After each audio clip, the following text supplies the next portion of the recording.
Hello, BookTube. As I mentioned in an earlier video today, I've been having a little trouble with mail hauls lately. I've been making them, happy to embark on them, and then they have gone wrong. Something that I have encountered in that mail haul has sparked a rant or a sour feeling or preoccupied me so much that I couldn't pay attention to anything else that I was getting in that mail haul, to the point where I either didn't upload the video that resulted, or I uploaded it but didn't publish it because I thought about it and thought this isn't any use to anybody, or in a couple of cases I published it and then took it down, which I almost never do. And that has me gun shy towards mail hauls. I did one earlier today and it worked. So maybe I'm getting over that. But in the meantime, I sort of amassed a whole bunch of new and forthcoming books that I want to show you, even though the Christmas morning joy of opening the packages together is gone. So we'll start with a historical novel. We'll start with a historical novel that comes out. When do you come out? Let's see. Is this out already? Yeah, this is out already. This comes out on June the 7th. This is by Piper Hughley, and it is called By Her Own Design. It's a historical novel about Anne Lowe, who was a fascinating figure, a footnote in Kennedy histories, who gets it now a book of her own. Let me see if we'll get to the description here. This is the incredible untold story of how Anne Lowe, a black woman and granddaughter of slaves, rose above personal struggles and racial prejudice to design and create one of America's most famous wedding dresses for Jacqueline Kennedy. I want to qualify here. This is a historical novel. Right? It says so right there on the cover. So this is not the untold story. This is a fictionalized story. And the pub sheet mentions that this is good timing because a display of Anne Lowe's gowns is going up at the Metropolitan Museum of Art in New York City this summer. So you've got little glimpses of them on the cover here, but you'll be able to go and see the splendor of them behind cases at the Met. And let's see here. We'll get a little bit more here. Less than a week before the society wedding of the year, where Jacqueline Bouvier will marry John F. Kennedy, a pipe bursts in Anne Lowe's dress shop and ruins 11 dresses, including the expensive wedding dress, a dress that will be judged by thousands. A black designer who has fought every step of the way, Anne knows this is only one struggle after a lifetime of them. She and her seamstresses will find a way to recreate the dresses. It will take all day and all night for the next week to accomplish the task, but they will do it. So we will see. We'll see what this will be the whole of Anne Lowe's story, and it's June the 7th, so it's right upon me. And the reason I smiled when I pulled it out is because it came to me with an Anne Lowe moleskin notebook that has the fashion of the cover design on it for use as a moleskin notebook. Then we have a translated work of translated literature. Always nice to get those. This is late June that this comes out. This is by Zulfu Livaneli. It's translated by Icy Sahin, and it's called The Last Island. And it has a really neat premise. Let's see if I can find it here. Let's see here. In this book, the author describes the arrival of the president, formerly a military general and politician, to a secluded and tranquil island populated by a small, intimate community. The residents have lived blissfully and without governance in their utopia for many years, but everything changes for the worse as the president wars ever more forcefully against the natural existence of the island and its residents. Opposition brews and eventually bubbles over. The first to revolt are the seagulls. Hence the cover. That sounds really interesting to me. I don't know if it will be, a take on Mar-a-Lago or if it will be a take on Elba. I have no idea. We shall see. It's coming up, so it's imminent. Some of these things are not, but quite a few of these things will be on my reading for this weekend. Then this next one is Christianity.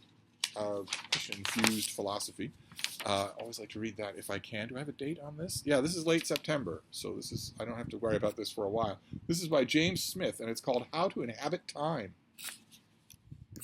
This is a new book by award-winning author Jay Smith. Hopes to spur a reawakening for readers, a dawning awareness of what it means to be the sort of creatures who dwell in the flux of time's flow, who swim in the river of history, knowing when we can change everything. Knowing whether it's dawn or dusk changes how you live in the next moment. Awakening to the spiritual significance of time is crucial for orienting faith in the 21st century. The publicity sheet here says Smith shows this. I feel certain that he only asserts it, and we'll see if he shows it. Yet many Christians suffer from a lack of awareness of time and the effects of history, and thus are naive about current issues and fixated on the end times, rather than on history as it's flowing now. They're fixated on the end times. The author encourages readers to cultivate the spiritual discipline of memento tempori, a temporal awareness of the Spirit's presence, indebted to the past, oriented toward the future, and faithful in the present. So we will see. The author has written for New York Times, Wall Street Journal, USA Today, Washington Post, The Christian Century, Christianity Today. We'll see. We'll see what comes of this. This doesn't come out until the end of September, so I don't have to think about it. But I wanted to put on your radar, it's not a long book, How to Inhabit Time. Then this next one, I think, is self-published. But no less fascinating for that. I'm not a snob when it comes to that. This is called, it's by Sarah Dixwell Brown, and it's called Regicide in the Family. It's called, the subtitle is Finding John Dixwell. So you know two things from this cover right away. One is that the book is going to be about one of the men who sat in judgment on King Charles I of England and pronounced death sentence on him by decapitation. And the other thing you're going to know, you can probably guess, is that the author is in some line of descent from John Dixwell. So one of the questions here will be, is the author objective? Let's see what we have here. In the 1660s, 3 fugitives from justice came to New England to escape being drawn and quartered in London. First they would have been hanged, then drawn and quartered. They had been among the 59 judges in the trial of England's King Charles I, who found him guilty of betraying his own people and sentenced him to death by beheading, but they were not constituted to find him guilty. They were not his peers. They were not constituted to judge him. Leave it be. For the next 11 years, England was governed by men trying to create a different kind of government, one led not by a monarch with divine rights, but by the people. Oh my God. Okay. Well, probably the author wrote this pub sheet, but nevertheless, the government in between was very much meant to be led by the Cromwells, not by the people. You don't think it was another monarchy. You're living in a fool's paradise. He is leading you down the primrose path. Wake up and smell the coffee. Their ideas helped the founding fathers of the United States a century later come up with our Bill of Rights. In 1660, the king's son, Charles II, was restored to the throne and began avenging his father. One of the 3 regicides who fled to North America was John Dixwell, the author's 7 greats grandfather. Her book tells the story of how being given Dixwell as a middle name and then given his key to Dover Castle, where he was governor of that military fortification. Good Lord, the author has that key? Incredible. That's incredible. Led her to spend decades digging up every possible scrap of information about his life and his decision to judge a king.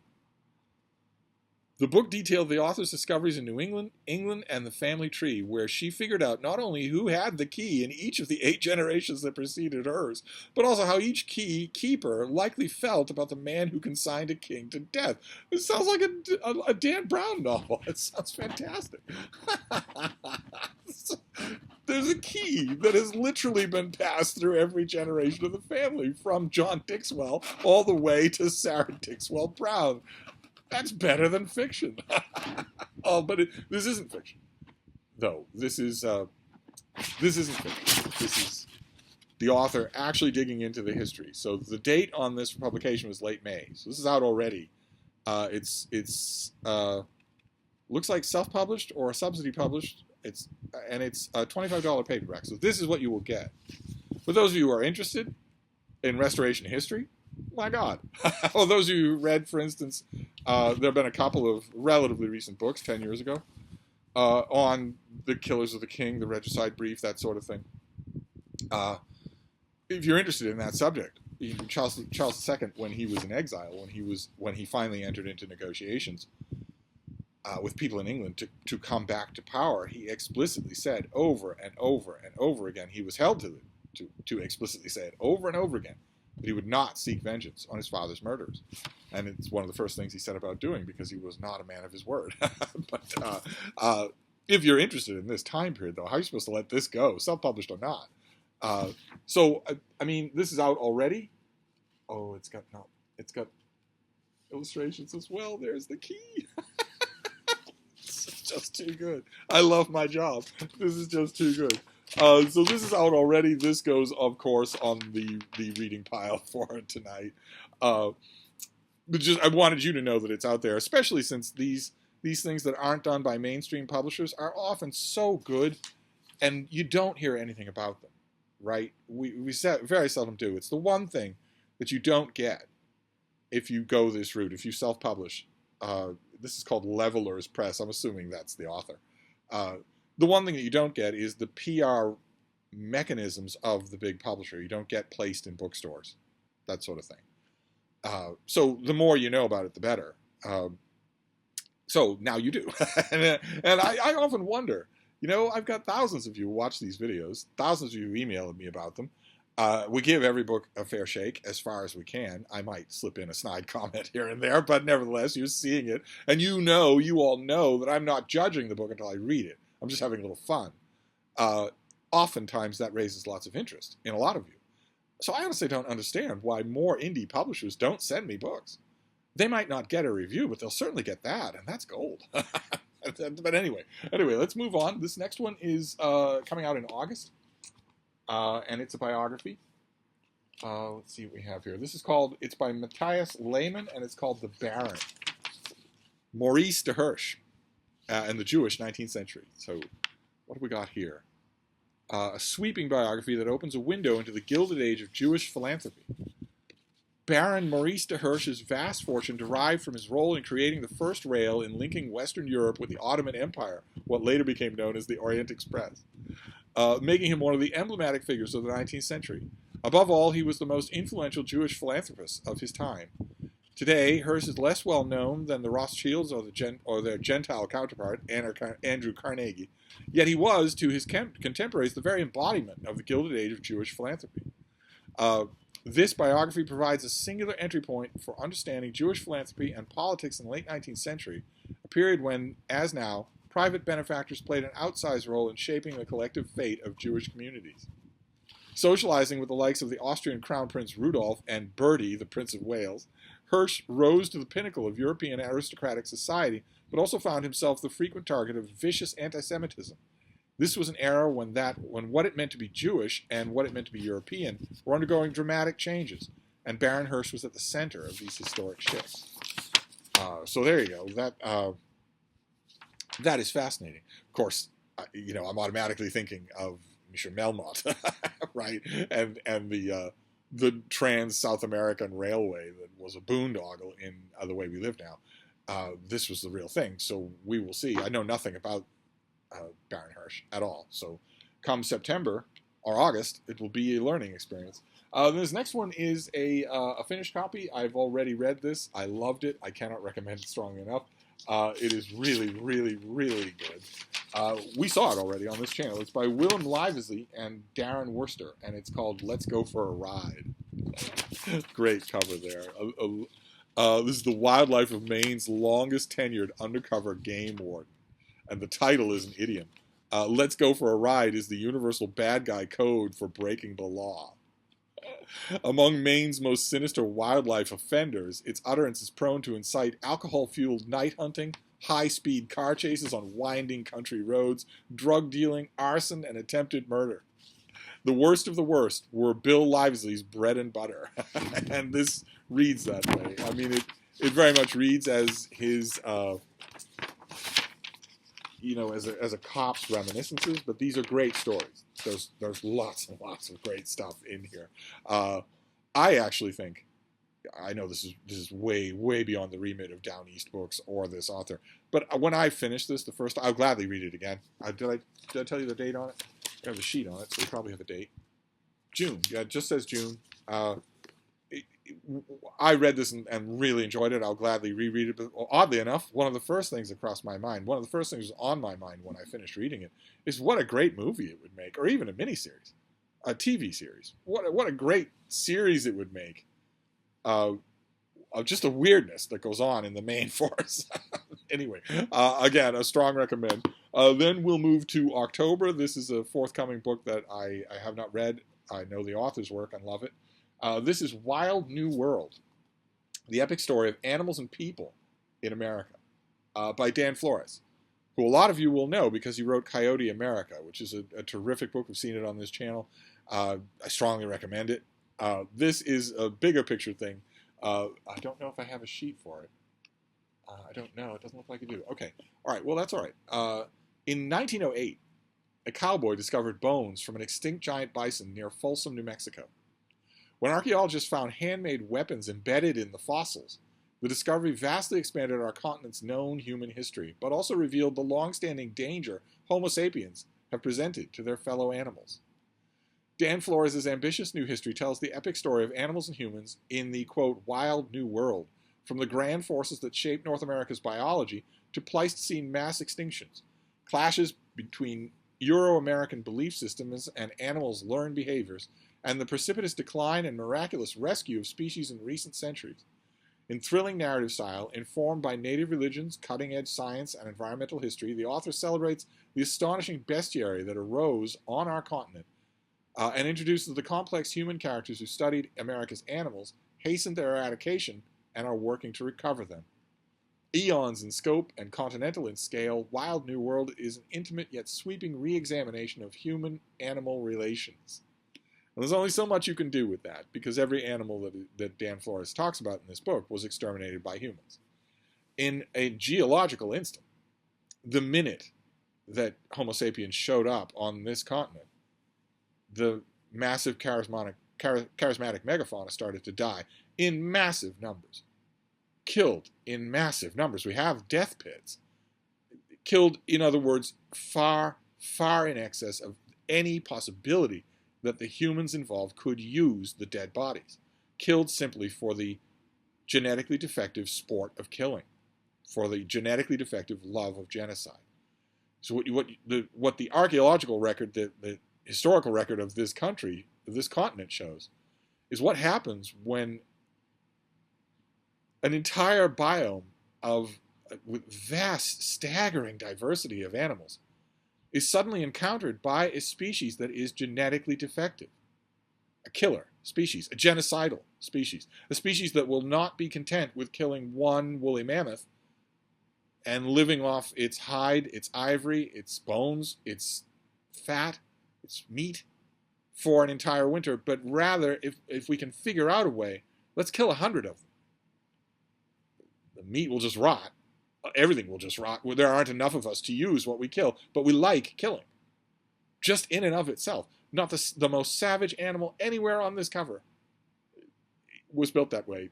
That is a defect. That is a genetic defect. Probably something that was just sort of dragged along with the rapid evolution of the human brain. Probably that evolution happened fairly rapidly, considering how complex it is. It happened fairly rapidly, and probably that is the defect, the besetting defect that came along with it. I don't know. Humans won't study that, so we'll never know, unless some post-human species is able to study, paleobiology. I don't know that they will be. So, but either way, if this... Oh, are you going to jump up and say hello to your fans? Boom! There she goes. It's my own little woolly mammoth. Oh. There you go. It's going to be a joy to read this author on this subject anyway. But none of the species that he's going to talk about, he will probably take a different tone than the one I'm taking, but none of the species that he will talk about in this book came to quote-unquote natural endings. None of them did. They were exterminated genocidally to the last individual by one species that didn't need to do that. Now, I know you can say, well, they're an invasive species. That's still part of nature. But no invasive species does that. No other invasive species does that. Looks around and says, well, there are giant bison. There are giant cave bears. There are camels. And we might like to use some of them, domesticate some of them, maybe use some of them for food. But we also want to kill them all. We want to wipe them out. We want there to be none left. No other animal even conceives of that. No other animal in the history of the world has ever conceived of that. So anyway, there is the rant that would have certainly derailed a mail haul if I'd done it when we did this. Instead, we're just going to push right on. We'll do another biography here. Do I have a sheet for you? No. No? No.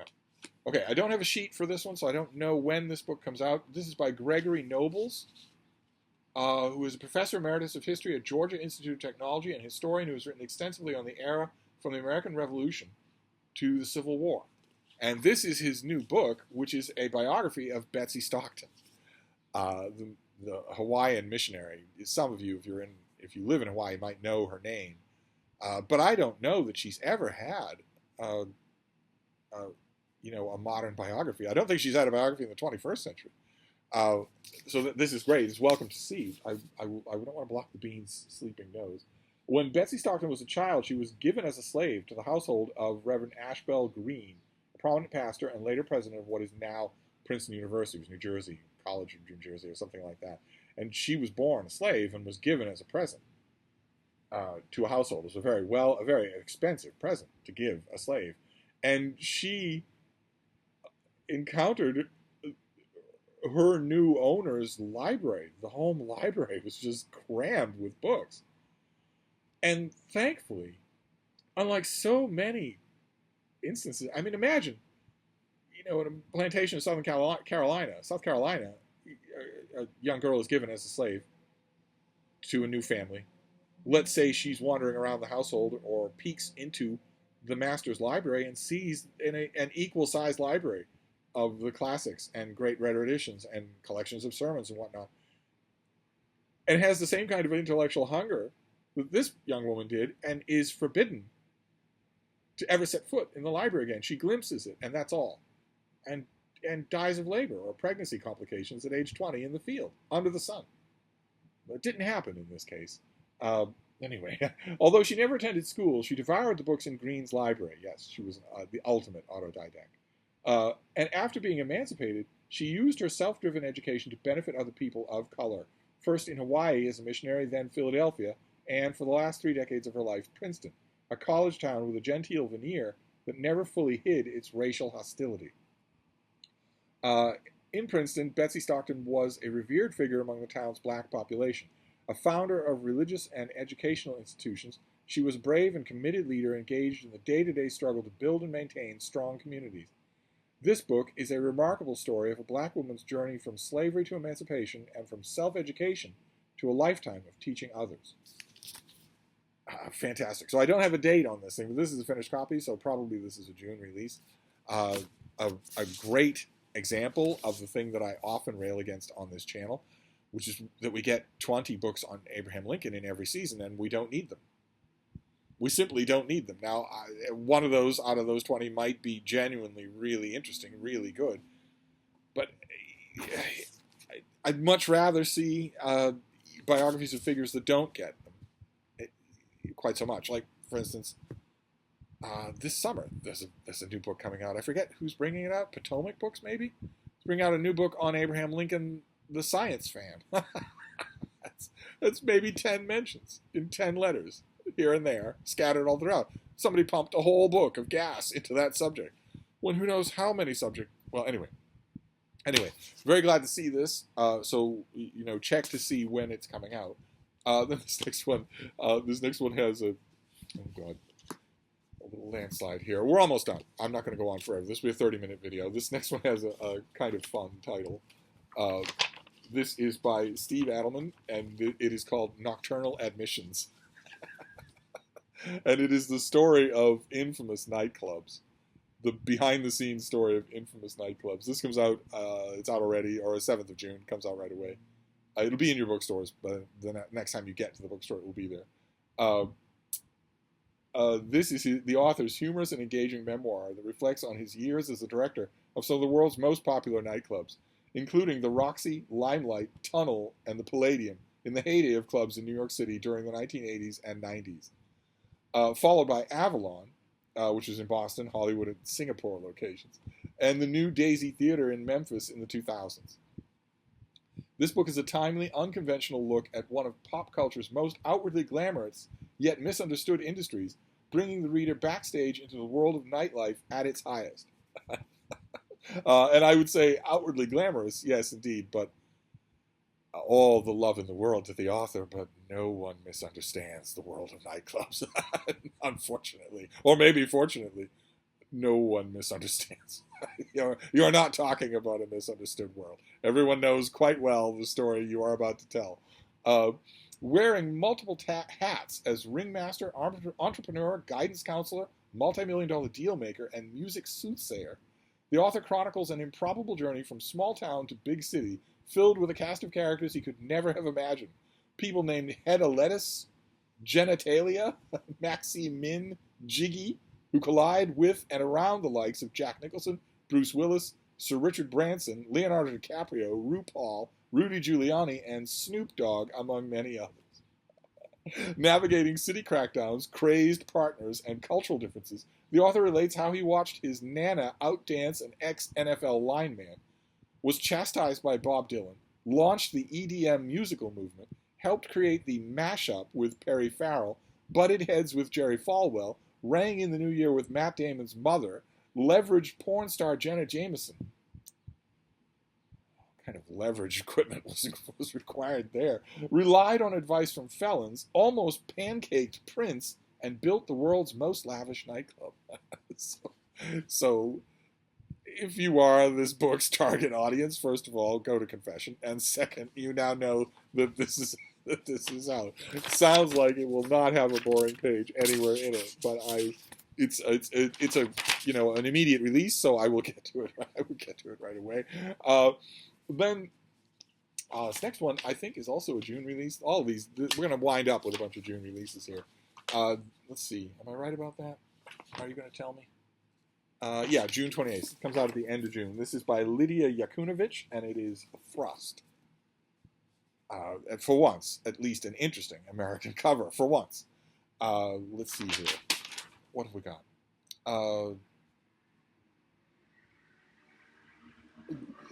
Okay, so we're told this is a decade in the making.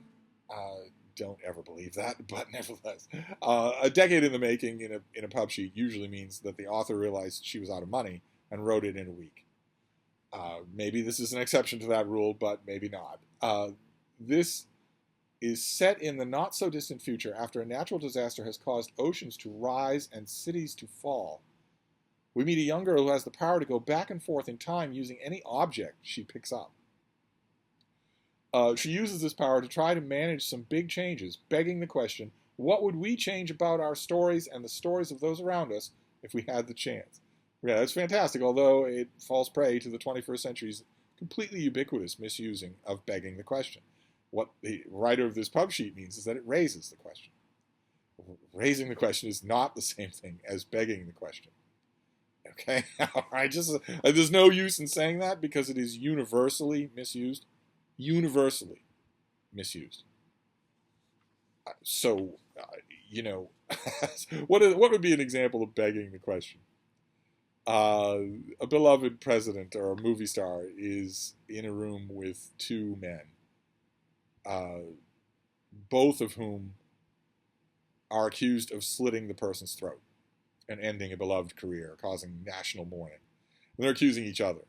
The third person comes forward and says, I know for sure that gentleman X did it and not gentleman Y. I'm 100% positive I am an eyewitness.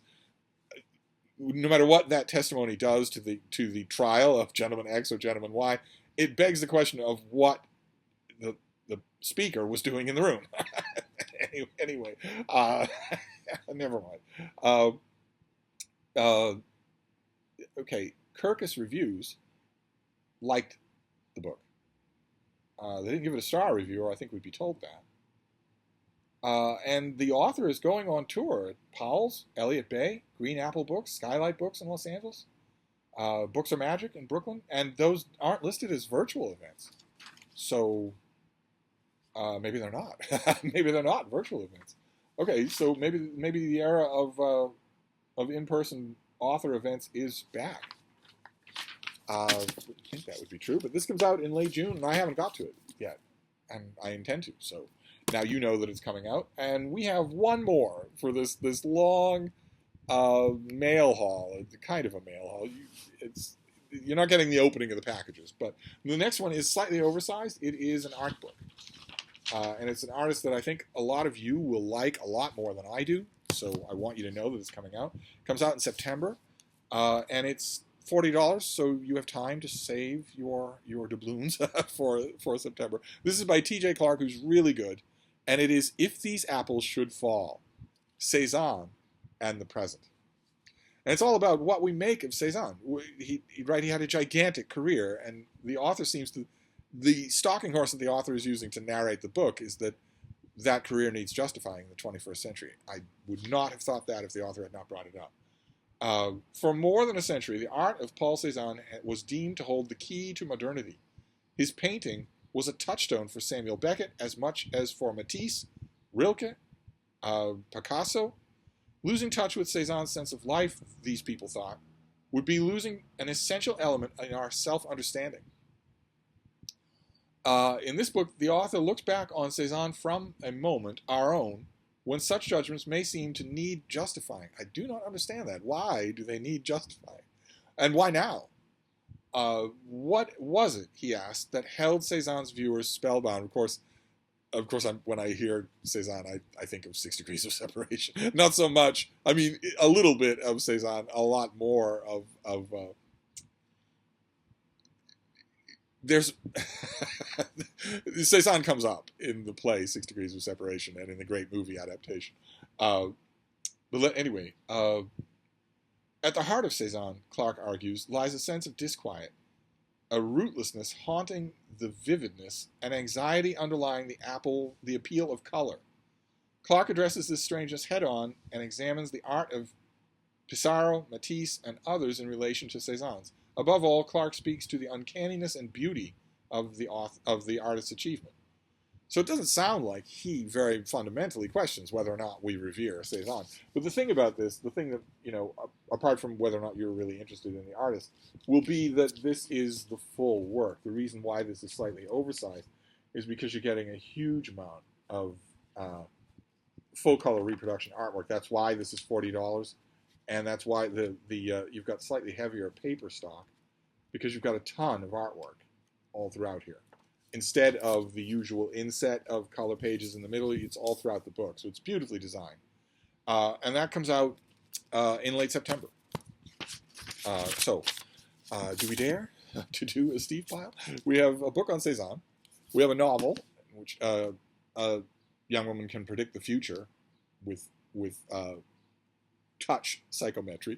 We have Nocturnal Admissions, the story behind the scenes, some of the most notorious or famous clubs of recent memory.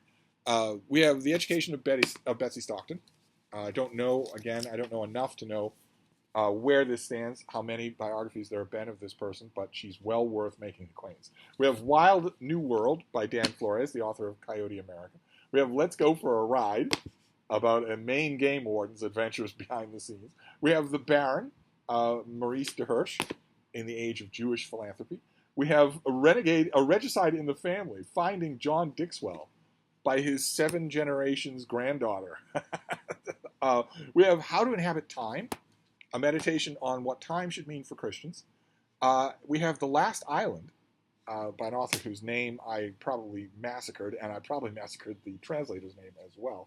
And finally, we have By Her Own Design, a historical novel about Anne Lowe that will delve into her deep past. And I didn't include the Moleskine Anne Lowe notebook, which I don't know what use I'll put to it, but I'll try to find some use for it. But anyway, those are some mail hauls that we missed. Some new or forthcoming books that may be of interest to you. A lot of them interest me, and quite a few of them are on my list for this weekend. So anyway, I wanted to get that out of the way. It's been bothering me that I haven't been doing daily mail hauls, but I'll I'll grapple with that as I come to it. So I will wrap this up for now, and I will see you soon. Thank you, BookTube.